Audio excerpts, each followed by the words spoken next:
चलिए ध्यान दीजिए, प्रकाश का अपवर्तन, रिफ्रैक्शन ऑफ लाइट, हेडिंग दे दीजिए और आज का क्लास हम लोग समझेंगे। हेडिंग दीजिए, प्रकाश का अपवर्तन, रिफ्रैक्शन ऑफ लाइट। बोला जाए कन्वेक्शन के में वेलोसिटी का, उसमें वेलोसिटी वाला फिर ऊपर लेवल चला जाता है, वेलोसिटी वाला नहीं पूछेगा, वेलोसिटी में सिर्फ समतल दर्पण वाला पूछ सकता है, बाकी में नहीं पूछेगा। प्रकाश का अपवर्तन, रिफ्लेक्शन ऑफ लाइट। अब बताइए, ध्यान दीजिए, यहाँ पे अपवर्तन बहुत अच्छा टॉपिक है, इसको खूब ध्यान से समझना है और इसमें बहुत ज्यादा कंसेप्ट है। थोड़ा ध्यान बढ़िया से देंगे तो रिफ्लेक्शन आपका क्लियर हो जाएगा। देखिए, दो तरह का मीडियम लेते हैं, मान लेते हैं एक मीडियम है हवा और दूसरा मीडियम है पानी। दोनों मीडियम में हम लोग कंपेरिजन करते हैं, ज्यादा घना कौन है। जो घना होता है उसको हिंदी में हम लोग सघन, डेंस मीडियम कहते हैं, और जो कम घना है उसको विरल, रेयर मीडियम कहते हैं। तो विरल और सघन में जैसे ही माध्यम चेंज हो गया, इलाइन माध्यम चेंज कर रहा, तो जब तक एक मीडियम में प्रकाश चल रहा है तब तक अपना पथ एकदम सीधा रखता है। अगर नीचे पानी नहीं होता तो यह इसी प्रकार से जाता। कब जाता? जब नीचे भी हवा होता तब। लेकिन जैसे ही माध्यम बदल दिए तो इसका रास्ता, वेग बदले। अब बताओ, रोड और बीच में बालू है, तो जब तक रोड है आपका साइकिल एकदम हैंडल सीधा चले, लेकिन अचानक बालू आ जाएगा तो हैंडल सीधा है कि मुड़ जाएगा। लाइट वाले ड्राइवर साहब का भी वही होता है। अब इसके लिए जिस पॉइंट पे सरफेस पे टच कर रहा है, यहाँ एक नॉर्मल अभिलंब डालते हैं। अभिलंब का मतलब होता है जो सतह पर 90 डिग्री का कोण बना। यहाँ एकदम लगना चाहिए कि सतह पर 90 का कोण बना। और यहाँ पे कंडीशन है, अगर कम घना से ज्यादा घना है तो इसको हम लोग नीचे लाएंगे, अगर ज्यादा घना से कम घना है तो इसको हम लोग ऊपर ले जाएंगे। तो एक घटना जो आप देख रहे हो, इसी को प्रकाश का अपवर्तन का, यानी अपवर्तन एक प्रोसेस है जिस माध्यम से दूसरे माध्यम में जैसे ही प्रकाश जाएगा तो उसका वेग बदल जाएगा, पथ बदल जाएगा। इस घटना को प्रकाश का क्या कहेंगे? अपवर्तन। अब यहां बढ़िया से बात को समझना है आपको। दूसरा नंबर, फिर इसी का उल्टा हम लोग फिर देखें, अगर सघन से विरल चलेगा तब आपको समझना है कि इसका रास्ता ऐसे सीधा है। अगर सघन से विरल होगा तो यह अभिलंब से दूर हो जाएगा। बात को समझेंगे, ज्यादा घना से कम घना तो ऊपर जाएंगे, कम घना से ज्यादा घना तो नीचे है। बोलो, लाइन क्लियर है सबका? अब हमारे पास कई चीजें हैं जिसको समझना है। पहला नंबर है पथ, दूसरा नंबर है वेग, तीसरा नंबर है तरंगदैर्घ्य, चौथा नंबर है आवृत्ति। ये सभी के साथ आपके चेंजिंग पूछे जाएंगे। बात समझिएगा ठीक से, क्योंकि क्वेश्चन आपको केवल अपवर्तन किसे कहते हैं, सब दिन काटने वाला क्वेश्चन नहीं रहता। आपको दे देगा, यदि प्रकाश हवा से पानी में प्रवेश कर रहा है तो इसका तरंगदैर्घ्य, इसका वेग, इसकी आवृत्ति, इसका पथ, कोई भी चीज चार में कोई पूछेगा तो केवल एक बार ध्यान दीजिए, आपको आंसर मिल जाएगा। आपको हम दौड़ाते हैं हवा से पानी, इतना पानी है, पहले हवा में थे स्थल पर और दौड़ के पानी में इन कर, तो बोलिए जल्दी जल्दी सोचकर, आपका डेग बढ़ेगा कि घटेगा? घटेगा। अच्छा, अगर पानी में से निकल के हवा में आते तब बस तो हो गया। आपका वेग, हवा से पानी में जाएंगे तो घट जाएगा, पानी से हवा में आएंगे तो बस। तो सब वही चीज यहां बोलता है, जो आपके साथ होगा लाइट वाले ड्राइवर का भी वही हाल होता है। तो अब आप सोच के बताइए, अगर हवा से पानी में जाएगा तो पथ क्या हो? अभिलंब की ओर मुड़ जाएगा। और अगर सघन से विरल जाएगा तो पथ क्या होगा? अभिलंब से दूर हो जाएगा। ये दोनों बात क्लियर है सबका? बोलिए, हवा से पानी में जाएगा तो वेग क्या होगा? चलिए बोलिए, हवा से पानी में जाएगा तो वेग घट जाएगा, वेग घटेगा ना जी। अच्छा, हवा से पानी में तुमको इन करवाएंगे तो वेग और बढ़ जाएगा तुम्हारा। एक बार प्रवेश करोगे तो समझ में आ गया। दौड़ते हुए हवा से और इतना पानी में इन कर जाना, कोई कहे और स्पीड कहोगे कि वो समझ गए, फिजिक्स वाला क्लियर हो गया, हवा से पानी में वेग घटता। बोलो, सघन से विरल जाएगा तब बढ़ जाएगा, तो इधर बढ़ जाएगा। अब जल्दी बताइए, तरंगदैर्घ्य डेग को कहते हैं। ये जितना हवा में फैल के मिजाज से डेग रख रहा था, तो लगातार श्रृंगर्त की दूरी को तरंगदैर्घ्य कहते हैं। क्या पानी में उतने बड़ा डेग रखाएगा और बढ़ जाएगा कि घट जाएगा? ये डेग घट जाएगा, इसीलिए अब पानी में उतना लंबा नहीं चलेगा। तो तरंगदैर्घ्य विरल से सघन जाएगा तो घट जाएगा, और सघन से विरल जाएगा तो बढ़ जाएगा। बताओ, तुम्हारी ताकत ज्यादा कहां है, हवा में कि पानी? अरे समान है, ताकत कहां चेंज होगी? तो गजब करता है, हवा में का तो ज्यादा ताकत है। ताकत तुम्हारा वही है, उलट पुलट करता है तुरंत जी। लेकिन आपके डेग बदल रहे हैं, वेग बदल रहे हैं, पथ बदल रहे हैं। एक सेकंड में जितने बार हृदय का कंपन है, एक सेकंड में किए गए दोलन को आवृत्ति कहते हैं। और ये आवृत्ति दोलन की संख्या है, ये कभी नहीं बदलता। और बहुत इंपॉर्टेंट क्वेश्चन बनता है, आवृत्ति को इंग्लिश में फ्रीक्वेंसी का, यानी प्रकाश के अपवर्तन में सब चीज बदल जाएगा, फ्रीक्वेंसी नहीं बदले। आपको क्वेश्चन आएगा कि बताओ अपवर्तन में निम्नलिखित में क्या नहीं बदले, तो आप कहोगे कि आवृत्ति नहीं बदले। अब आपको एक बार और सुनाएंगे तो पहला लेयर एकदम ठीक चल रहा है, बहुत बढ़िया समझ रहे हो, धीरे धीरे दूसरा लेवल एकदम प्रैक्टिकल व्यवहारिक बनना हो, किरण खींचने आना चाहिए, तब इसके पढ़ने का आनंद बहुत अच्छा है। नहीं तो ऐसी खाली रटते रहोगे। कई लड़का लाल कलम अपवर्तन एक माध्यम से दूसरा माध्यम जाता है तो पथ बदलता है, इसे प्रकाश का अपवर्तन कहते हैं, फिर तैयार है। वो पूछेगा तुमसे कभी कि अपवर्तन किसे कहते हैं? नहीं, वो इधर आएगा कि आओ बाबू, प्रकाश की किरण कांच से पानी में प्रवेश करने पर इसके तरंग घटेगा बढ़ेगा वही रहेगा। अब लड़के को सोचना है कि कांच से पानी, तो ज्यादा घना कांच की पानी, कांच तो विरल से सघन की सघन से विरल, सघन से विरल तक, ज्यादा घना से कम घना, तो बोलो तरंग बढ़ेगा, वेग बढ़ेगा, पथ अविलंब से दूर हो जाएगा, सब बढ़ेगा मत बोलो, पथ अविलंब से दूर हो जाएगा और आवृत्ति अपरिवर्तित रहेगा। तो अब तो हम समझे कि इस लेवल क्लियर है सबका। क्वेश्चन कैसे पूछ सकता है बोला जाए। हाँ, आवृत्ति मतलब होता है एक सेकंड में कितने बार दोलन कर सकने की क्षमता। दोलन यहाँ तरंग चल रहा है प्रकाश का, तो प्रकाशीय तरंग हो, उसका डेग भले लंबा चौड़ा हुआ लेकिन एक गिनने में जितना दोलन यहाँ करेगा उतना ही दोलन यहाँ करेगा। मतलब ये ज्यादा बड़ा पथ है तो एक गिनने में कम दूर जगह, लेकिन ये क्या होगा, यहाँ पे ज्यादा बार वाइब्रेशन मारेगा, लेकिन कुल गिनती का संख्या अगर एक सेकंड में यहाँ 20 है तो यहाँ भी एक सेकंड में 20 हो। बात क्लियर है सबका।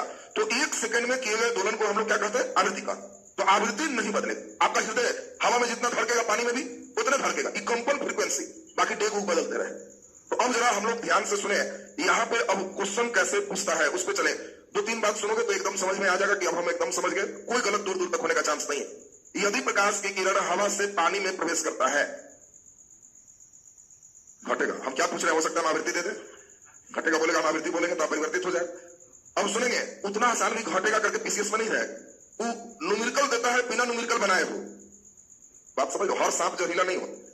सांप देख लिया तो कई लोग कहा सांप काट लेगा तो मर जाए। 100 में अगर सांप निकल रहा है तो उसमें 3-4 ही खतरनाक, 95-96 कुछ नहीं करता। वो काट भी लेगा तो कोई बात नहीं, लेकिन तुमको जान के आश्चर्य होगा 100 आदमी सांप काटने से मरता है, तो 90 आदमी वैसे सांप काटने से मरता है जिसमें जहर नहीं होता। सोच सोच के उसका हार्ट फेल हो जाता है। सांप काट लिया तो बैठ के वो सांप काटा है ना, तो पूरे रास्ता सोच रहा है सांप काट लिया, और नहीं बचेगा, हृदय तेज है उसके, धीरे धीरे उसका हार्ट कहता है नहीं बचेगा, तो यार हम चले, इतना लफड़ा में हम नहीं चल दिए। वहां शांति से रहे कि सांप काटा लेकिन 100 में 90 ऐसे ही रहता है, मेरा इसी वाला है, कुछ नहीं होगा, तो उसको कुछ नहीं हो। अब इसमें बात समझिए, उसी प्रकार से कंपटीशन में न्यूमेरिकल 100 पूछ रहा है तो 90 न्यूमेरिकल नहीं है, बिना फार्मूला के बनने वाला वो कंसेप्ट। तुम लोग क्या अक्षर देखते ही 4000 2000 तो सोचते हो कोई फार्मूला लगे, तुम लोग कहीं आदत बहुत खराब होता है, लेकिन 100 में 90 वही है जो तुमको सोच के बनाना। अब देखो हम इस क्वेश्चन को थोड़ा टर्नअप कर रहे हैं। प्रकाश की किरण हवा से पानी में प्रवेश करता है और हवा में इसका तरंग दैर्घ्य 4000 एंगस्ट्रम है, तो पानी में तरंग दैर्घ्य होगा 4000 एंगस्ट्रम के बराबर, 4000 एंगस्ट्रम से कम, 4000 एंगस्ट्रम से ज्यादा, इनमें से कोई नहीं। हमारे लड़के को ज्यादा लोग को अगर 4000 इसको केवल मिजाज से लिख दे, एंगस्ट्रम ब्रैकेट में केवल मिजाज से एक पर बिंदु दे दे, इतने में तो अगला पढ़ने लगता है कि फिजिक्स न्यूमेरिकल है ना, ये तो बनने का बात नहीं। लेकिन जो लड़के समझ रहे हैं, देखो हम कोशिश कर रहे हैं कि बात को समझो, नहीं तो फिर वही है, हम पानी से कांच में प्रवेश करवा दिया वैसे ही करवाएगा तक भाग चलो वहां। तीसरा अभी फिर चलेंगे, 3 लेयर सीखे रहोगे, कुछ बोलेगा तो हिम्मत करेगा कि ना इसमें डर नहीं लगता सही। तो बताइए जल्दी से, हवा से पानी में जा रहा है तो बताओ कम घना से ज्यादा कि ज्यादा से कम, कम से ज्यादा, वेरी गुड, हवा से पानी, ये इसका तरंग दैर्घ्य है, तो यानी डेग है। बोलो हवा से पानी में जाएगा तो तरंग दैर्घ्य बढ़ेगा कि घटेगा, घटेगा, वेरी गुड। अगर तरंग दैर्घ्य घटेगा तो आंसर 4000 से ज्यादा की कम हो गया, बिना फार्मूला सीधा सीधा बनाना। बोलो जी क्लियर है सबका। अब जिससे पूछ रहे हैं उसी को बताना है, दूसरा कोई नहीं बताइए। चॉइस ए, ऐसे न्यू पढ़ते हैं, ये सब देख के तुम लोग का नाक भाव भी इसी न्यू जैसा हो जाता है। इसको क्या पढ़ेंगे, न्यू, क्या है न्यू, फिर से पढ़ो क्या लिखा हुआ है, न्यू, इसको बोलो न्यू, यहां ऐसे किए तो डैश, ऐसे क्या है डैश, सुनेंगे जरा ध्यान से, ऐसे ऐसे ऐसे। अब जिससे पूछ रहे हैं वही बताएगा। एक तो भी में दिक्कत है, ऊपर से भी के टेढ़ा करके न्यू करता है तो धड़कन समझ तो क्या है, जबकि अभी पढ़ाएंगे हमें मालूम है मैक्सिमम लड़के सही करेगा, क्योंकि अब आप लोग एकदम ठीक ठाक ट्रैक पे चल रहे हो। चलिए आप ही बता दीजिए, चलिए जरा बाकी लोग सुनिएगा।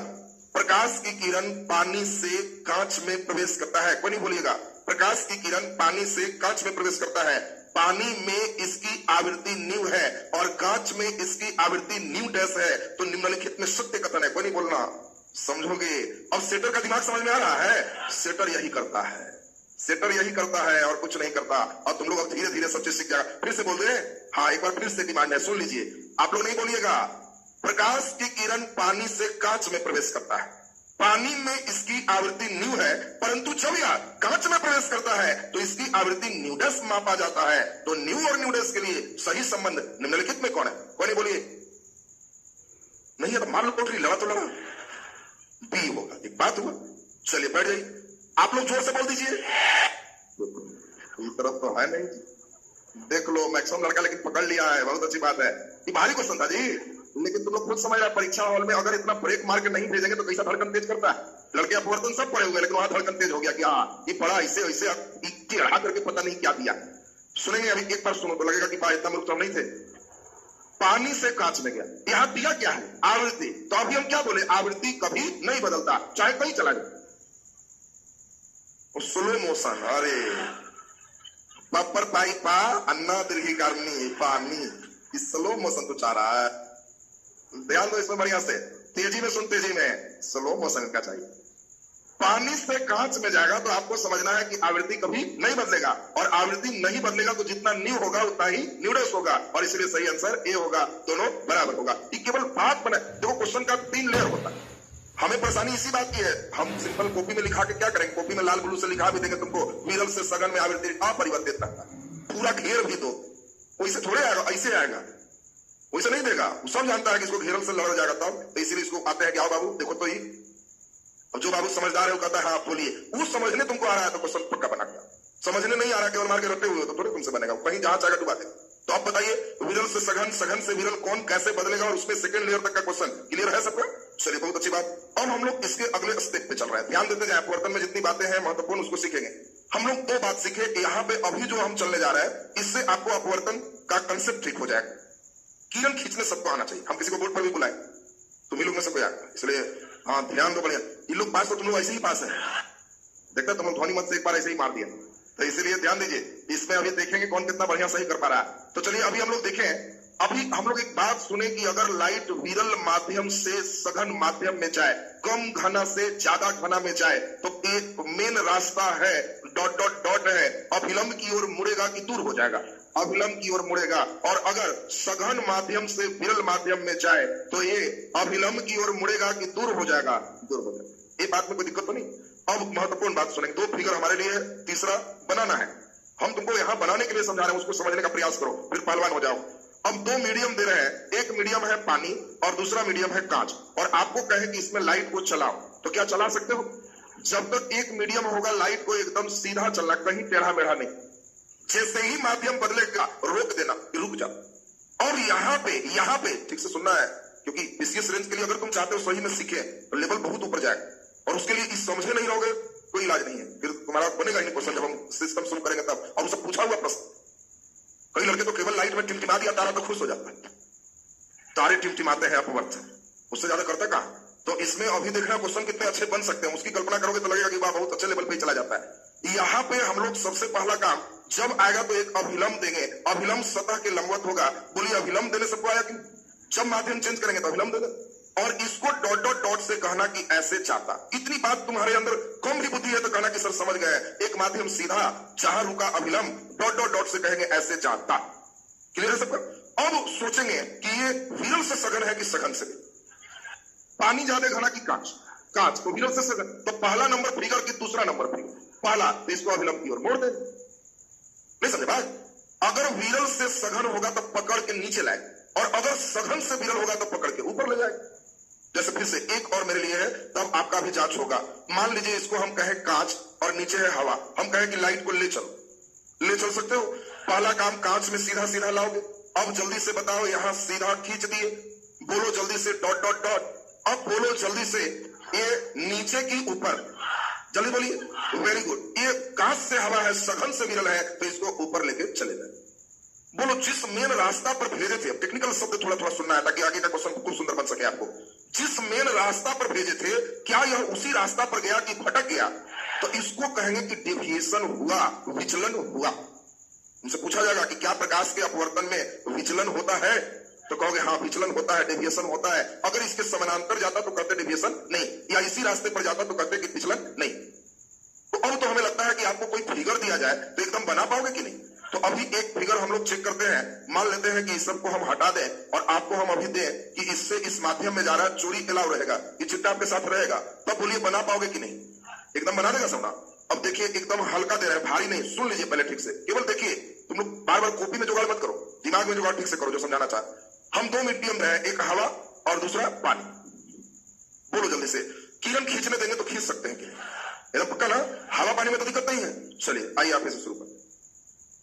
देखो अब हवा पानी नहीं खींचेगा तो क्लास का लेवल और नीचे करना पड़ेगा, इतना करोगे तो धीरे धीरे सब तो सही चल रहा है। देखिए इनको हम दे रहे हैं हवा और पानी, चोरी भी अलाव है, और किरण ऐसे जा रहा है, इसको पार लगाइए। हाँ पार लगाना है, जरा सोच के बात समझो। हाँ पहला काम अभिलंब खींचे, बिल्कुल सही, कुछ भी कहीं देंगे तो फर्स्ट काम हो गया। दूसरा काम डॉट डॉट डॉट से उसके पुराना रास्ता सोचे, बहुत बढ़िया। तीसरा काम विरल सघन देखे, चिट्टा है, चोरी कर सकते हैं। आप बताएं नीचे जाएगा कि ऊपर, ये मेन सोचना। सोच लो, वो तो सीधा सीधा चलना है। हाँ उधर चलेंगे, अच्छा चलो बैठ जाओ। क्या सही फिगर बना जी? सही बन गया, अरे वाह वेरी गुड। देखिए तब तो एकदम ट्रैक पे सब लोग चल रहे हैं, बहुत अच्छी बात। जल्दी बता दीजिए, पानी ज्यादा घना की हवा? जल्दी बोलिए। पानी यानी लाइट विरल से सघन की सघन से विरल? सघन से विरल, सघन से विरल। और जब सघन से विरल तो अभिलंब की ओर मुड़ेगा कि दूर भागे? अभिलंब नीचे वाला है, बताओ अभिलंब से दूर भागेगा तो इसमें सेकंड मीडियम में अभिलंब यह है ना, तो इसकी ओर नहीं मुड़ेंगे, दूर भगाएंगे, और बिल्कुल सही भी। अब हम समझते हैं कि आप लोग बहुत बढ़िया स्टेप उठाए हो, थोड़ा अब समझाने का लेवल हाई किया जाए। सुनिए अब जरा ध्यान से। अब हम लोग देखें, इस बर्तन में पानी भर दिए हैं, ठीक से सुनते जाइएगा। और एक आदमी ऊपर से एक उसके आंख है, एक आदमी ऊपर से इसके अंदर एक मछली है, इस मछली को वो देख रहा है। बोलो, एक आदमी यहां से इस मछली को देख रहा है, तो किरण आंख से मछली में कि मछली से आंख? ठीक से सुनना, स्टेप को सुनना है। हम इसको फिर से बोल रहे हैं, व्यक्ति बाहर से मछली देख रहा है, तो किरण आंख से मछली कि मछली से आंख? मछली से आंख। आप बोर्ड देख रहे हो तो किरण आंख से बोर्ड पर कि बोर्ड से आंख पर? बोर्ड से आंख पर। देखो इसलिए बोर्ड पर लाइट जलाया गया है। अगर तुम्हारे आंख से बोर्ड पर आता तो सब लड़के की आंख पर बॉल जला। गेट पर एंट्री करते समय एक एक लाइट बांध देते कि लो यहां लगाए रखो, ये निकल के बोर्ड तक जाए। तुम्हारे आंख में से कुछ नहीं निकलता, यहां जो इन कर जाता है वो तुमको दिखाई देता है। तो आपको बात समझना है, जो देख रहा है उसके आंख तक किरण पहुंचना चाहिए, जहां देख रहा है वो किरण।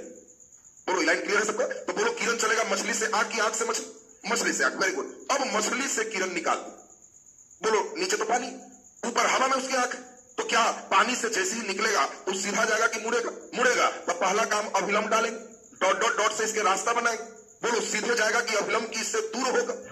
सघन से विरल तो अभिलंब से दूर होकर इसके आंख में एंट्री कर गया, और इस व्यक्ति को इसके सीधे में मछली यहां दिखाई देगा। अब समझ लीजिए, मछली यहां दिखाई दे दी, ये प्रकाश का अपवर्तन है। देखो कोई लड़का केवल रटे रहता है, चल मैं पानी भरने से कल उठ जाता है, क्यों? वो अब सीखो। इसके लिए तुमको उधर का फिगर सिखा रहे थे, वो सीखे रहेगा तो हर फिगर को समझ पाएगा। अब पहले जल्दी से बता दीजिए, मछली यहाँ की जगह यहाँ क्यों दिखाई दिया, ये तो समझ में आया। कई बार किसी को अगर मछली यहाँ रखते तो यहाँ दिखाई देता, अपवर्तन के कारण कभी भी रखोगे तो अभिलंब से मुड़ेगा। इसी खेल को कई जगह मेला में तुम लोग देखा होगा, गांव वगैरह में ज्यादा लगता है, पानी के अंदर एक डब्बा रख दे और कहेगा कि गिराओ 5 रुपया का सिक्का, अगर डब्बा में गया तो 5 का 10, अगर पानी में गया तो पैसा पानी में। ये वाला खेल सुना है? तो वो प्रकाश का अपवर्तन है। डब्बा रखेगा यहाँ, लेकिन उसको उठा हुआ नजर यहाँ आएगा। अब इसकी फॉल्स डब्बा है, इसमें 2-3 बार 5 रुपया डालेगा तो कहेगा कि ना बेकार खेल है, चल देगा। जो अपवर्तन जान रहा है, तो सिद्ध में अपवर्तन क्रिया नहीं होती, लाइट सीधे जाते, पथ विचलित नहीं होते। या तिरछा जिधर से देख रहे हो तो समझ लेना इधर से देख रहे हैं तो जहां नजर आ रहा है उसके लास्ट से थोड़ा पहले गिराए, जहां दिख रहा है वो हमें वहां नहीं गिराने। और तब तुम यहां गिराओगे, 2-3 बार 5 रुपया अगर डब्बा में चला गया तो खेल वाला समझ जाएगा कि इसको अपवर्तन आता है, एक घाटा लगा दे, तो तुरंत खेल अपना बंद करे, तुरंत हल्ला करेगा, पुलिस आ रही लेकर भाग चलेगा, फिर देखेगा भागा हो तो दूसरा खेल फिर शुरू करेगा। बात समझिए। तो अपवर्तन आपके कंडीशन बहुत बढ़िया था। अब आप समझ गए पानी के अंदर क्यों उठा हुआ प्रतीत हुआ, तो क्लियर है। सेकंड स्टेप चले, अब स्टेप ठीक होगा तब मेरा पीसीएस लेवल का क्वेश्चन आएगा। एक बार यूपीएससी में क्वेश्चन आया, इतना बेहतर प्रश्न था कि बिना समझे हुए लड़के बना ही नहीं सकता। क्या दिया जानते हो? एक मछली जल के अंदर से ऊपर उड़ रहे बगुला को, और बगुला मछली को, दोनों एक दूसरे को देख रहा है। तो लड़का अगला क्वेश्चन देख रहा है। लड़का तो देखा कि मछली बगुला को, अब बगुला मछली को, यहां मामला गड़बड़ है, हम लोग अगला देख। अब उसमें क्वेश्चन है कि बताओ मछली बगुला को और बगुला मछली को देख रहा है, तो दोनों अपने वास्तविक स्थान से कुछ कुछ ऊपर दिखाई देगा, दोनों अपने वास्तविक स्थान से कुछ कुछ नीचे दिखाई देगा। सी मछली कुछ ऊपर बगुला कुछ नीचे दिखेगा, डी मछली कुछ नीचे बगुला कुछ ऊपर दिखेगा। तो अभी कुछ मत बोलो, एक बार और समझो अभी अगला। तब बगुला मछली चलेगा, और तब उसके बाद कहीं कोई देखेगा तो तुम मुस्कुराओगे कि सब गड़बड़ नहीं होता, क्योंकि हम कंसेप्ट समझे हो। अब जरा ध्यान दीजिए, बहुत अच्छा। अब जो प्रश्न आ रहा है ये समझो कि मेन चाबी है। अपवर्तन का मेन चाबी अब यही पे है। इस प्रश्न को समझ गया तो आपके लेवल बहुत अच्छे हो। बताओ अगर हम इसको चेंज कर रहे हैं, जल के अंदर एक मछली है। अब बताओ जल के अंदर एक मछली है तो आपको बताना है अब हो क्या रहा है, मछली किनारे खड़ा एक आदमी को देख रहा है। मछली आदमी को देख रहा है, आदमी नहीं देख रहा। लड़के पढ़ के क्या जाते हैं, आदमी मछली को देख रहा है, परीक्षा करता इधर आओ, मछली आदमी को देख रहा है, मछली किनारे के एक पेड़ को देख रहा है। अब बताओ तुमने क्वेश्चन दिया कि एक जल के अंदर से एक मछली किनारे तट पर खड़ा एक आदमी को देखता है, तो आदमी मछली को चॉइस से कुछ लंबा दिखेगा, बी कुछ नाटा दिखेगा, सी उतना ही बड़ा दिखेगा, और डी मछली को आदमी पानी के अंदर से नहीं दिखेगा। फिर से सुनो बढ़िया से, क्योंकि अब तुम लोग को ऊपर से देखा, हम नीचे से ऊपर दिखवा दी। जल्दी से सोच के बता दो, मछली जल के अंदर से किनारे खड़ा एक आदमी को देख रहा है, मछली आदमी को देख रहा है, तो आदमी कितने लोग को लग रहा है लंबा दिखेगा? वो हाथ उठाओ। अरे लंबा में तो कई लोग, नाटा दिखेगा, अच्छा उतना ही बड़ा दिखेगा, अच्छा, और जल के अंदर से मछली को बाहर आदमी नहीं दिखेगा। नहीं वाले कितने लोग? अच्छा तुम है, नहीं दिखेगा। अच्छा ये बताओ, मछली को तुम ऐसे करो बाहर से तो वही रहेगा कि भाग जाएगा? देखा तो ना भागा, नहीं दिखेगा क्यों महाराज जी? बात सुनो, नहीं दिखेगा कैसे सोच रहा है तुम? अब सुन लीजिए जरा बढ़िया से, यहाँ पे 1 मिनट का स्क्रिप्ट को उठाइए। क्या लगा तुमको, नाटा की लंबा? चलो बहुत बढ़िया। अब हम लोग यहाँ पे सुनेंगे, एक बार स्क्रिप्ट को केवल पकड़िए, सही हो जाएगा। पहले अब ये बताइए, मछली आदमी को देखा तो किरण आदमी से मछली की मछली से आदमी? आदमी से मछली, वेरी गुड, आदमी से मछली। तो बताओ किरण हवा से कांच की कांच से हवा, सॉरी हवा से पानी, विरल से सघन की सघन से विरल, विरल से सघन, वेरी गुड। अब तो तुम लोग एकदम बढ़िया समझने लगे हो। बोलो अभिलंब की ओर मुड़ेगा कि दूर भागेगा? अभिलंब की ओर मुड़ेगा, और ये किरण मुड़ेगा तो इतना लंबा आदमी दिखाई दे। मछली की आंख में जब किरण आएगा तो इसके सिर में दिखाई दे। और सोचो मछली हम लोग इंसान को अंदर से देखती है तो कहती है कि हाइट है, किसी का 20 फीट से कम दिखाई नहीं दे रहा। सोचिए, तो हम लोग को और लंबा देखते, बताओ इसी क्वेश्चन को रिवर्स कर देगा, हम मछली समझाए, परीक्षा हॉल में क्या करेगा? जल के अंदर से एक तैराक बाहर तट पर स्थित एक वृक्ष को देखता है, तो वृक्ष अपने वास्तविक ऊंचाई से बड़ा दिखे। अब जल्दी से बता दो वही क्वेश्चन, मछली बगुला को देखता है तो बगुला कुछ ऊपर की कुछ नीचे? ऊपर, वेरी गुड। और बगुला मछली को देखा तो मछली कुछ ऊपर की नीचे? ऊपर, मछली भी ना ऊपर आया था जी। और इसीलिए अगर मछली बगुला मछली को देखता है तो दोनों अपने वास्तविक स्थान से कुछ ऊपर दिखे। अब तो बोलो आंसर समझ में आया? ये यूपीएससी का पूछा हुआ क्वेश्चन, लेकिन ये क्वेश्चन कौन लड़के बनाएगा? जो पूरा समझ रहा है फोटो से, नहीं तो फिर जैसे पानी में अंदर डाल के कहेगा बाहर पेड़ देखो, अगला देखो। अब तो ये बात मान के चले कि एकदम क्लियर है सबका। अब यहां से थोड़े और अच्छे स्टेप को उठाया जाए, जिसको खूब ध्यान से आपको सीखना है, और उस स्टेप के बाद इधर का स्टेप क्लियर हो जाएगा। अब जरा बात को समझिए, कांच के एक ग्लास स्लैब से क्वेश्चन कभी कभी रहता भी नहीं कि तुमको बहुत ऊपर का चलो, ये ग्लास स्लैब ब्रिज में सब 10th क्लास में ही पढ़ना, लेकिन 10th में आप लोग मैक्सिमम लड़के एक ही काम किया है, उगला कुछ क्वेश्चन और वहां निकला, समझना सब छोड़ दिया, एकदम सीधे रेडीमेड VVI है सर, हाँ लड़ गया एकदम। तो VVI तो वहां तो पार लगा दिया, यहाँ जो नहीं VVI वाला था ना, वो सब क्वेश्चन बनेगा तुम्हारा। तो इसीलिए तुमको वहां वाला सब चीज यहाँ डिटेल फिर से समझना होगा। तो इसमें जरा ध्यान से समझिए, एक ग्लास स्लैब है, कांच, ऊपर हवा है नीचे हवा है, और मैं आपको कहूं कि एक लाइट इस पर आ रहा है, क्या सही सलामत आप पार लगा सकते हो? अरे नीचे मुड़ने आएगा आपको, तो एक फिगर ट्राई कीजिए, नीचे लिख दीजिए ऊपर, कांच के सिल्ली में अपवर्तन, कांच के सिल्ली में अपवर्तन, कांच के सिल्ली में अपवर्तन, रिफ्रैक्शन बाय ग्लास स्लैब, कांच के सिल्ली में अपवर्तन। एक ग्लास स्लैब बनाइए, कांच की सिल्ली, और उसमें एक किरण को लाइए, ऊपर हवा है नीचे हवा है और बीच का पूरा हिस्सा कांच है। चलिए अब हम जैसे जैसे चल रहे हैं हमारे साथ चलने का प्रयास करेंगे, गलती होगा तो फिर से काट के शुरू हो जाना है। इसको हम लोग यहाँ पे जैसे ही माध्यम बदला हम एक अभिलंब डालेंगे, ये बात समझ में आया कि? अब बताओ इसका मेन रास्ता जहां है उस रास्ते से डॉट डॉट डॉट हम लोग करेंगे, तो मेन रास्ता से डॉट डॉट डॉट इसको लेके चले। हाँ, कई लड़का कोना मत ध्यान देना, हो सकता है तुम्हारा मेन रास्ता इसके ऊपर भी जा सकता है, तुम्हारा मेन रास्ता नीचे भी आ सकता है। कई लड़का मेरा वाला देखता है गया कहां से, कोना से, उसका टेढ़ा भी है तो पकड़ के सीधा कर देगा। हाँ, अपना तुम्हारा जहां से जाए उस पर ध्यान देना। हाँ, बात समझ रहे हो सबना? चलिए तो अब हम लोग इसके रास्ता को बना दिए। बोलो किरण हवा से कांच की कांच से हवा, हवा से कांच, वेरी गुड। तो जब हवा से कांच है तो अभिलंब से दूर भागेगा कि मुड़ेगा? तो इसको पकड़ के मोड़ देना है, लेकिन खींच मत देना, कांच जैसे ही खत्म होगा फिर रोक दे, क्योंकि माध्यम बदल गए, तो जल्दी से रोक। हाँ, वेरी गुड। अब आप लोग एकदम पकड़ रहे हैं, एकदम रिफ्रैक्शन का एकदम पार्ट समझ गए। बोलिए, फिर माध्यम चेंज है तो यहाँ फिर अभिलंब बने, ऐसा बनाया था। फिर डॉट डॉट डॉट से इसके रास्ता को बनाए। बोलिए, अवर किरण हवा से कांच की, कांच से हवा, अभिलंब की ओर मुड़ेगा कि दूर भागेगा? दूर भागे। और बस क्या जल्दी भगा मत देना, समझना ध्यान से, यही प्रश्न है। अब जैसे ही यह अभिलंब से दूर भागेगा तो तभी सही फिगर होगा जब इसके समानांतर भागाएंगे। लगे रेलवे पटरी बिछा हुआ है, अगर इसको सिकुड़ा देंगे, फैला देंगे तो गड़बड़ हो जाए। एकदम लगना चाहिए कि सर रेलगाड़ी इस पर गुजर जाएगी, तो बढ़िया से रेलगाड़ी गुजारी, एकदम पैरेलल होना चाहिए, समानांतर गुजर गया सबसे। अब यहां पे हम लोग को 2-3 बातें खूब समझना है। अब बात को सीखिए ठीक से। अगर हम इसको भेजे, देखिए क्यों फिगर बनाया गया, कैसे क्वेश्चन आएगा, मैं नहीं सीखना जरूरी है। क्वेश्चन का नेचर नहीं सीखे रहोगे तो पता ही नहीं चले। अभी क्वेश्चन अधिकांश बच्चे को परीक्षा हॉल में पता नहीं चलता कि पूछ क्या रहा है।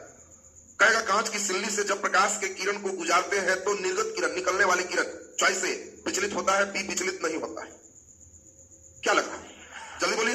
तो आप देखो, इसका मेन रास्ता तो यह है और मेन रास्ता के इस समानांतर गया है, तो समानांतर को हम कहते हैं कि डेविएशन नहीं हुआ, उसी के पैरेलल जा रहा है तो विचलन नहीं हुआ है, डेविएशन नहीं है। लेकिन क्या उसी पर है कि कुछ दूर हो गया?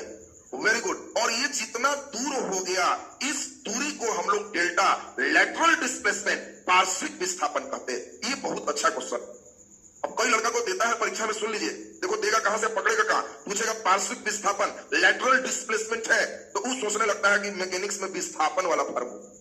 यहां पार्श्विक विस्थापन क्या है?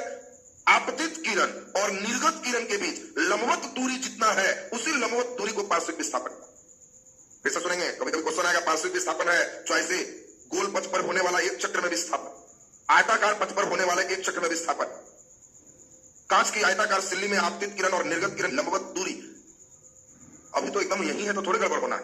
ये नहीं रहेगा तो बड़ा दुखदाई है। तुमको लगता है कि जो नहीं पढ़े रहेगा वो पार्श्विक विस्थापन बनाएगा? समझ में ही नहीं उसका आएगा कि पार्श्विक विस्थापन पूछा कहां से। इसीलिए तुमको एक ग्लास स्लैब बनाए, लेकिन अब इसके लिए हम कितना नीचे से चले, क्योंकि हमें मालूम है कि डायरेक्ट चलता तो आपको कितना हाई लेवल दुख होता है, वो तुम भी समझ। अब जो ना बिरल जाना, ना सघन जाना, बनाओ जी फोटो तो क्या बनाओ, खाली उतारने भी नहीं आएगा। तो इसीलिए आपको अब ध्यान देना था पार्श्विक विस्थापन। अब पूछा जाए, कांच की सिल्ली में चॉइस ए पार्श्विक विस्थापन और विचलन दोनों होते हैं, क्वेश्चन भी पूछा हुआ। कांच की सिल्ली में पार्श्विक विस्थापन और विचलन दोनों होते हैं। बी, पार्श्विक विस्थापन नहीं होता, विचलन होता है। सी, पार्श्विक विस्थापन होता है, विचलन नहीं होता है। डी, दोनों नहीं होते। तो अब आप समझ रहे हो कि दोनों के बीच दूरी होगा लेकिन विचलन नहीं होगा। तो कांच की सिल्ली में पार्श्विक विस्थापन होगा, लैटरल डिस्प्लेसमेंट होगा, लेकिन विचलन नहीं होगा। तो डेस्क के नीचे 2 लाइन लिखना, ये महत्वपूर्ण लाइन है। और ये सब लाइन बीसीएस लेवल के क्वेश्चन के लिए बहुत अच्छा लाइन है तुम्हारा। अस्तार लगा के लिख दीजिए। लिखिए, आपतित किरण, आपतित किरण और निर्गत किरण के बीच, निर्गत, निर्गत माने निकलने वाला, जो फाइनली निकला, आपतित किरण और निर्गत किरण के बीच लंबवत दूरी को, लंबवत दूरी को पार्श्विक विस्थापन कहते हैं। आपतित किरण और निर्गत किरण के बीच लंबवत दूरी को पार्श्विक विस्थापन कहते हैं, पार्श्विक विस्थापन कहते हैं। नीचे स्टार लगा के डैश देके लिख दीजिए, बहुत अच्छा लाइन है और ये लाइन प्रश्न में तब्दील हो जाएगा। कांच की सिल्ली में, कांच की सिल्ली में, ग्लास स्लैब में, कांच की सिल्ली में पार्श्विक विस्थापन होता है, पार्श्विक विस्थापन होता है, परंतु विचलन नहीं होता है, परंतु विचलन नहीं होता है। ये लाइन एकदम क्लियर हो गया सबका? नीचे हेडिंग दे दीजिए प्रिज्म। और प्रिज्म का एक स्टेप समझना होगा। अभी प्रिज्म में आप लोग केवल याद होगा 7 रंग, हम 7 रंग सब नहीं करते। अपवर्तन सीखो प्रिज्म में कैसा है, और वो स्टेप आपका एकदम क्लियर होना चाहिए। कई लड़का प्रिज्म बोलते ही खुश हो जाता है कि लगता है 7 रंग खिंचाएगा। कोई 7 रंग वाला वो सब तो छोटा पार्ट है, वो तो कभी भी हो जाएगा। अभी जो चल रहा है ना, वो पहाड़ पे गाड़ी लेके चल रहा है, चढ़ाना उतारना सीख गया तो ओरिजिनल ड्राइवर अब हो जाएगा। अब सुन लो जरा बढ़िया से, ये हमने प्रिज्म बनाया। अब बताइए, इस प्रिज्म में यदि हम मान लीजिए कि इसमें एक किरण ला रहे हैं, बोलो ये हवा, कांच, हवा क्या मुड़ के सही से पार लगाने आएगा? बस तो यही चीज अभी फिगर चलेगा। और तब इसमें क्या क्वेश्चन चलेगा उसको चल रहा है। कोई रंगों का भी मत सोचो, इस सीखोगे तब रंग वाला खींचने आएगा। नहीं तो अभी तो तुम लोग का रंग वाला हम जानते हैं कितना भयंकर डिजाइन आपका है। 7 रंग बनाएंगे भी तो कई लड़का के जानते हो, इधर से 7 रंग कंटिन्यू होता है, कई लड़का ई कोना सटा के 7 रंग कंटिन्यू करता है, कई लड़का बीच में जाके 7 रंग कंटिन्यू करता है, कई लड़का ई कोना आके 7 रंग कंटिन्यू करता है, कई लोग उस साइड जाके तो 7 रंग कंटिन्यू करता है, कई लोग शुरू से 7 को कंटिन्यू रखते। ये सब हम किताबों से नहीं, आप लोग के कॉपियों से ही सीखे। कई बार हुआ 7 रंग बनाओ जी, आता है तो यस, अब घूम के देख रहे हैं तो डिजाइन देखते के हंस रहा है, अरे भयंकर भयंकर डिजाइन इन लोग जानता है। बता दो 7 रंग में पहला, दूसरा, तीसरा, चौथा, पांचवा, छठा, आप लोग कौन वाला में? किसमें? हाँ, इसमें सभी गलत। बात समझो, अगर तुम इसमें कोई बनाते हो तो गड़बड़ है। और सही कैसे बनेगा उसके लिए पहले अपवर्तन अभी समझिए, नहीं तो अभी तो आप लोग का इस 7 रंग वाला वेरायटी अब चूंकि प्रिज्म में जल्दी ध्यान देता नहीं है सब, इसलिए गड़बड़ बनाता। तो अब पहले सब लोग खूब बढ़िया से एक प्रिज्म बना दीजिए, एक प्रिज्म बना दीजिए त्रिभुजाकार आकृति, और बाकी प्रिज्म में कितने सतह है, क्या है, ये सब डिटेल चलेंगे। प्रिज्म के कोण को हम लोग ए कहते हैं। प्रिज्म कितना घना है इसके अपवर्तनांक को म्यू कहते हैं। म्यू मीन्स क्या होता है? अपवर्तनांक। अभी सीखेंगे अपवर्तनांक ही आत्मा है अपवर्तन का। प्रिज्म का कोण कितना है? ए। और प्रिज्म का रिफ्रैक्टिव इंडेक्स, अपवर्तनांक का अंग्रेजी क्या है? रिफ्रैक्टिव इंडेक्स, वो हमारा म्यू है। अब एक किरण, बताओ प्रिज्म किस चीज का बना है? कांच का। इधर क्या है? हवा। इधर क्या है? हवा। एक किरण हम लोग इस पर लाते हैं, नरेटिव पर मत लेके चल जाना, कई लोग एकदम लाया तो यही लेके चला जाता है। बीच में एक किरण लाइए बढ़िया से, एक किरण ले आए सब कोई। बोलो पहला काम क्या सीखे हो? अभिलंब खींचते हैं। क्या आपको अभिलंब खींचने आएगा? तो बताओ एकदम हम लोग सीधा खींचेंगे तो इसको हम लोग क्या कहेंगे? अभिलंब। ध्यान देगा पहले बढ़िया से। अभिलंब का मतलब हो गया एकदम सीधा खींचना। ये लाइन समझ में आया कि नहीं? हाँ, तो मत आना समझ में। अभिलंब सतह पर 90 होता है। कई लड़का इतने नालायक होगा कि सीधे और किसी तरह का सतह तो खींच के रखे। अभिलंब का मतलब सरफेस से 90, इस सरफेस से तुमको 90 दिखाई दे रहा है, ऐसा मत खींचना। कई लोग देख के शुरू कर दिया होगा भी, यहां पर सतह से 90 डिग्री का कोण लगना चाहिए, 90 का कोण। अब बोलो अभिलंब खींचना है? जल्दी अभिलंब खींचो। हाँ, जो गड़बड़ करोगे, कॉपी जितना गंदा उतना पढ़ने में तेज हो जाएगा। और हमारे साथ साथ रहेगा तो आदत हम छुड़वा देते हैं। 3-4 बार कटकुट होगा ना तो हमारे बात बनाओगे। अभी तो कई लोग साथ के साथ कलम चलाता है तो सीखेगा नहीं। चलो यहां तक बनाया साहब। डॉट डॉट डॉट से इसके मेन रास्ता को दिखाइए। डॉट डॉट डॉट इसके मेन रास्ता को दिखाएं। दिखा दिए। अब जल्दी से बताएं, हवा से कांच की कांच से हवा, हवा से कांच अभिलंब की ओर मुड़ेगा कि दूर भागेगा? अभिलंब की ओर मुड़ेगा। Very good. तो इसको अभिलंब की ओर मोड़ दीजिए, अभिलंब की ओर मोड़ दी। आगे मत बढ़ा देना, सतह पे रोक देना है। बोलिए दूसरे सतह पर आप फिर समझ पा रहे हैं? जैसे ही रुक गया तो एक हम लोग बढ़िया से अभिलंब खींचेंगे। हाँ, ये अभिलंब है नहीं, सतह पे 90 डिग्री। अब तो एकदम होश में आ गया है। तो बताओ ये सतह पर अभिलंब खींच दिए, क्या ये अभिलंब खींचने आ गया? अब इसको बनाएंगे कि जाता सीधा इसके रास्ता को दिखाए। बना दीजिए जल्दी।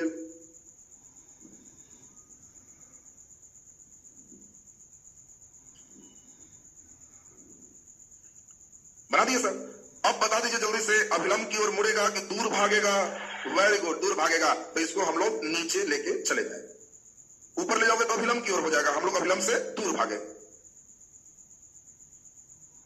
बोलो ऐसा फिगर बनाया सर? बोलो मेन रास्ता तो यह था, इसका मेन रास्ता तो यह था ना, और ये गया, इसको पीछे dot dot dot back gear लगा दीजिए। हम लोग यहां बैक गियर लगा देंगे। ये जितना दूरी तक गया इसको यहां डेल्टा, विचलन, डेविएशन कहते हैं।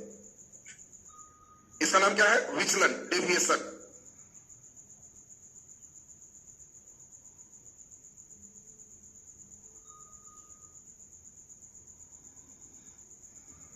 विचलन कौन है, समझे कि नहीं समझे?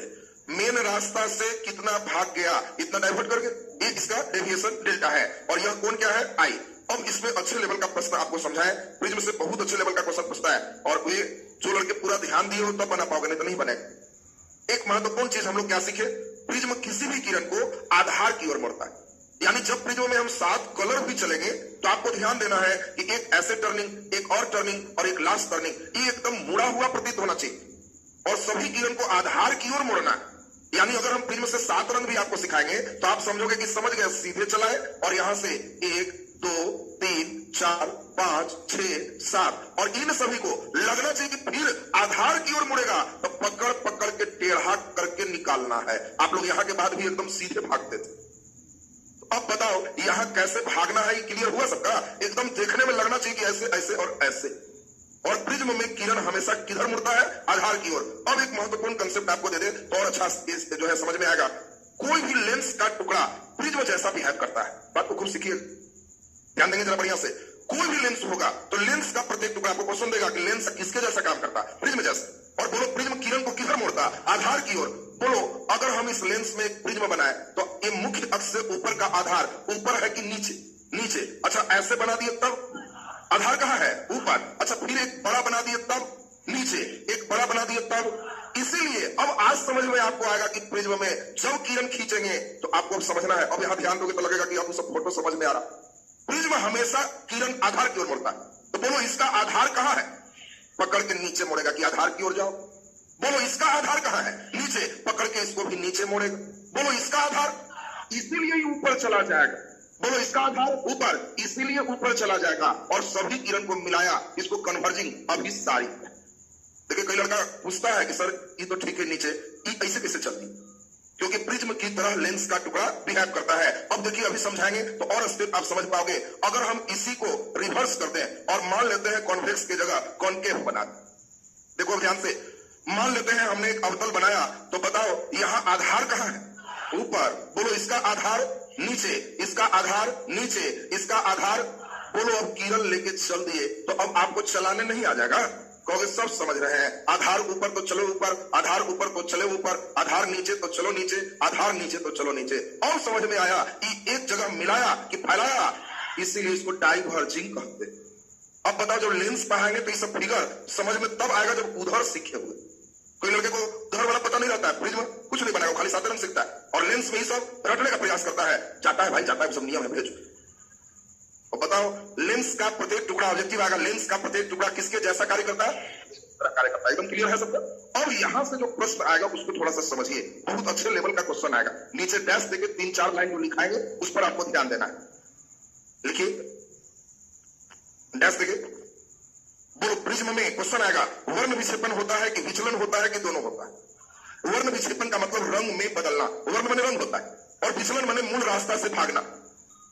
वर्ण विक्षेपण को इंग्लिश में क्या कहते हैं? डिस्पर्सन, और इसको इंग्लिश में क्या कहते हैं? डेविएशन। तो प्रिज्म में होता है डेविएशन, डिस्पर्सन, बोथ हो जाए। तो आपको ध्यान में सेट रखना कि प्रिज्म में वर्ण विक्षेपण और विचलन दोनों होते हैं। दूसरी बात पहले सुनते जाएगा, प्रिज्म किरण को किधर मोड़ता है? आधार की ओर। लाइन एकदम क्लियर है सबका? ये जो आप देख रहे हो ये विचलन है, डिविएशन है। और आपको ध्यान रखना है कि प्रिज्म में विचलन डेल्टा का फार्मूला a इंटू म्यू -1 होता है। कई बार अच्छे लेवल के एग्जाम में फार्मूला पूछ सकता है। आपको ध्यान रखना प्रिज्म में कितना डाइवर्ट करेगा, इसका फार्मूला है डेल्टा बराबर a इंटू म्यू -1। बाकी और अच्छे लेवल का एग्जाम अगर हो, सेटर बिल्कुल फिजिक्स वाले बैकग्राउंड से, तो सेटर पर डिपेंड। जनरल लाइन के सेटर को देगा कि आप सेट कीजिए फिजिक्स पर, इतना नहीं चढ़ा पाएगा क्योंकि वो भी तो जनरल रह जाता है। लेकिन फिजिक्स स्पेशलिस्ट को दे दिया पब्लिक सर्विस कमीशन के फिजिक्स का 10 क्वेश्चन दीजिए, तो उल्लू का रेंज कितनों खींचेगा तो इससे नीचे नहीं उतरेगा। बस मेरा ना उसका एक अपना लेवल है ना। अब वो फिजिक्स के खूब बढ़िया टीचर है, फिजिक्स खूब बढ़िया लेवल पे पढ़ा रहा है, उसको कितनों खींच काच के कहेगा एकदम नीचे आइए, तो हाथी बैठ भी जाएगा तो गधा से ऊंचा रहेगा।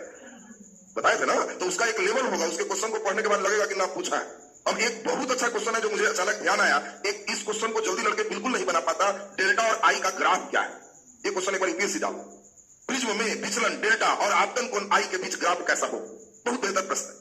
इसको आप लोग सीधा सीधा अभी दिमाग में कंसेप्ट रखना, बस एक टिक लगाना तो ग्राफ क्लियर हो। ये कह क्या रहा है उसको सुनिए। यहाँ पे आई ऐसे भी हो सकता था, ऐसे भी हो सकता था, हम तो इसको किसी डिजाइन से भेज सकते। यह सीधा ही नहीं, ऐसे भी जा सकता था, ऐसे भी जा सकता था, ऐसे भी जा सकता था। लेकिन जिस समय यह आधार के समानांतर होता है उस विचलन को, डेविएशन को मिनिमम कहते हैं, न्यूनतम विचलन कहते हैं। और इसके कोण आई को बदलने से एक कोण ऐसा आता है जहां डेविएशन मिनिमम होगा और यह आधार के समानांतर होगा, बाकी सभी पर डेविएशन फिर बढ़ते चला जाएगा। ये ग्राफ वही कह रहा है कि आई कम रखेंगे तो विचलन कितना होगा, अगर आई और बढ़ाएंगे तो विचलन कितना होगा। एक आई ऐसा होगा जहां विचलन मिनिमम होगा, उससे कम नहीं हो सकता, और फिर उसके बाद विचलन बढ़ते चला जाए। एक ग्राफ का कहने का सेंस है। और उस चीज पे आपका एक अच्छा प्रश्न, इस क्वेश्चन में दबाव नहीं है, केवल पढ़े रहोगे तो पक्का मार दो, नहीं पढ़े रहोगे तो समझ ही रहे हो। डेल्टा और आई और ग्राफ बस सीधे काम खत्म भी होगी। तो अब अभी 4 बात लिखाने जा रहे हैं, पहले एक बार सुन लीजिए, फिर तुम लोग हमसे पहले मत लिखो, सब बात जो चाहिए लिखा देंगे, क्योंकि इसको सुनना है। एक बार फिर से सुने चारों बात। फर्स्ट नंबर आपने क्या सुना कि प्रिज्म किरण को आधार की ओर मोड़ता है। सेकंड, प्रिज्म में विचलन होता है कि वर्ण विक्षेपण, दोनों होता है। तीसरी नंबर बात सुना कि प्रिज्म में जो विचलन होता है डेल्टा का मान a इंटू म्यू -1 होता है। इसी पर क्वेश्चन हम ऐसे दिए, परीक्षा में कैसे दे, जानता है कि फॉर्मूला वगैरह देंगे तो सब हल्ला करेगा, इसलिए उलट दे। किसी भी प्रिज्म में विचलन निर्भर करता है चॉइस ए प्रिज्म के कोण पर, चॉइस बी प्रिज्म के अपवर्तनांक पर, चॉइस सी दोनों पर, डी किसी पर नहीं। अब देखो फॉर्मूला भी नहीं पूछा और अंदर फॉर्मूला भी पूछ ली। बात समझिए। कई बार देखता है कि सब देंगे तो लड़का हड़केगा तो उसको आहिस्ते से निकाल लेते हैं इधर, तो उसके लिए टफ भी हो गया और हमारे लिए देखने में आसान भी हो। अब बताओ म्यू किस पर डिपेंड करेगा? किस प्रकार के पदार्थ से बना। तो कई बार हम अपवर्तनांक सिखा रहे हैं और वो कहेगा प्रिज्म के पदार्थ पर, फिर पदार्थ बदलोगे तो म्यू बदल जाएगा। तो आपको ध्यान रखना है कि आपको प्रिज्म के कोण, प्रिज्म का अपवर्तनांक या प्रिज्म का मटेरियल डिपेंड दोनों पर करेगा। और लास्ट डेल्टा और आई के बीच ग्राफ। तो लिख दीजिए जल्दी 4 लाइन डैश तक लिखिए। प्रिज्म किरण को आधार की ओर मुड़ता है।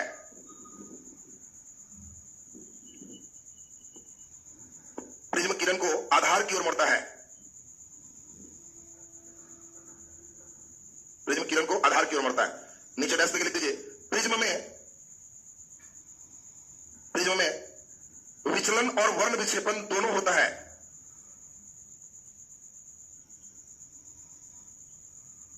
प्रिज्म में विचलन और वर्ण विक्षेपण दोनों होता है। विचलन और वर्ण विक्षेपण दोनों होता है। नीचे डैश तक लिख दीजिए। प्रिज्म में विचलन